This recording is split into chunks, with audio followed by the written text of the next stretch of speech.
แม่คอยขอเงินแน่คอยขอเงินแน่เปียงแม่เอามาให้คอยทำแม่คอยสิไปกินเหล้าแม่คอยขอเงินแน่จาก40จากสาวคอยเฝ้า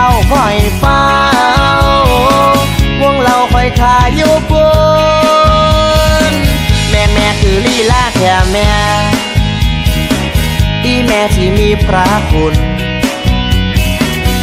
อย่าให้คอยสู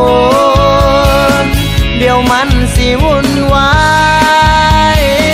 แม่เร็วๆนะอีแม่ถ้าโดนแล้วแม่คอยเงินหลายสรุปสิให้บ่ให้คันบ่ให้คอยบ่เอาไปกินเหล้ากับเขาบ่ออกพ่อบ้านต่อจนดาขาดบ่มีจักบาทก็กินน้ำเขาหมู่ฝูงหูจักเขาเริ่มบ่มักที่หน้าของเฮาย่างไปวงได้เขากะเสียงเหล้าเสียงยาสูบนี้ไปกินเหล้าจนเมาบ่เบิดพ่อบ้านกินจนว่าหากเพื่อหมูเพื่อหมาปุ่นน่ารังเชื่อจำยังบ่ได้อันนี้ก็